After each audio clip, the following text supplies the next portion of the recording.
guys, so today I would like to talk a little bit about finding your purpose, finding your passion in life. Yeah, it sounds really so easy, but for me it's definitely not. So I have, of course, a lot of things which I know or I'm good at, but that doesn't necessarily mean that I enjoy them. If I just watch videos on YouTube and then say, oh, find your passion, live the life you love, it actually distresses me sometimes more than anything else, because I just feel often like, oh my God, I'm not quite there and it will still take a while. Or will I find ever my passion?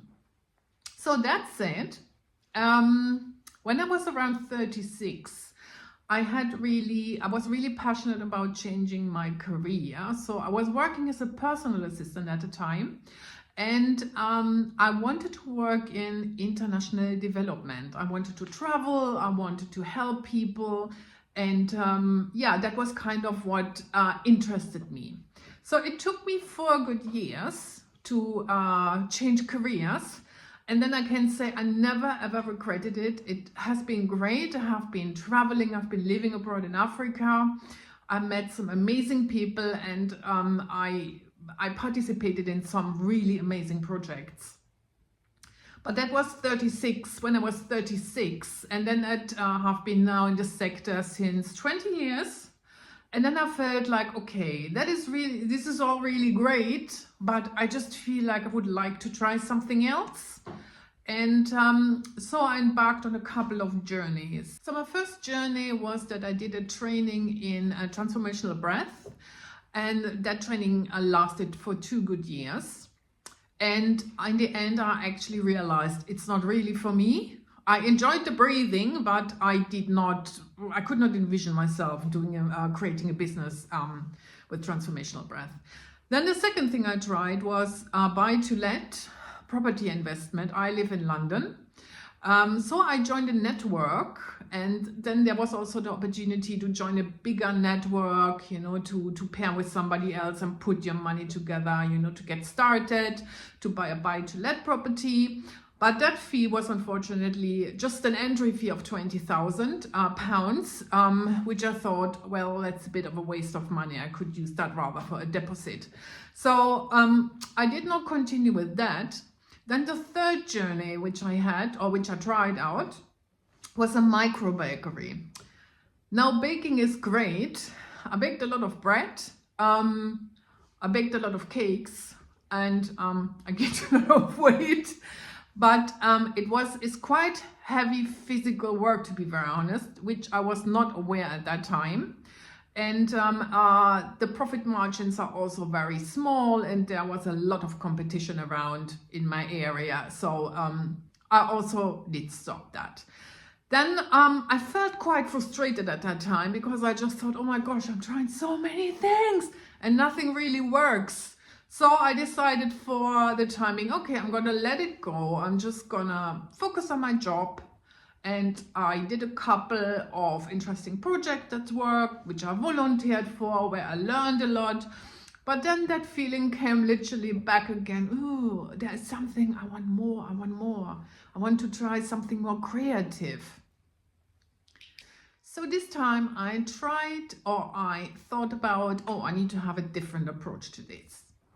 So what I literally did is I still embarked on stuff which I found interesting, but I stopped having really big expectations. Oh, this is gonna be my next business.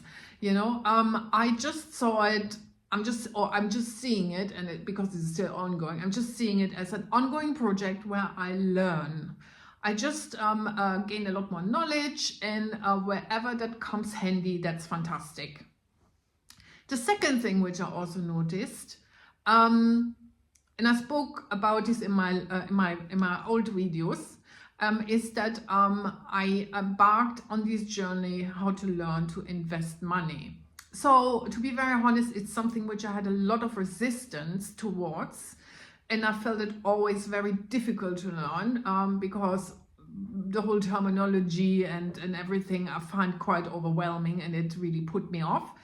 But because I decided to nevertheless to sit down and push myself, you know, and try to understand it and get into my get out of my comfort zone, I realized actually the more I learned and the more I stuck with it, the more interesting it got, and I actually kind of really started enjoying it. I got really very excited about thinking, oh, I'm going to invest my own money in this and I'm going to do it myself and I'm going to do it the way I feel like is the best for me, instead of hiring a manager or getting a managed portfolio. So that was a very exciting prospect for me.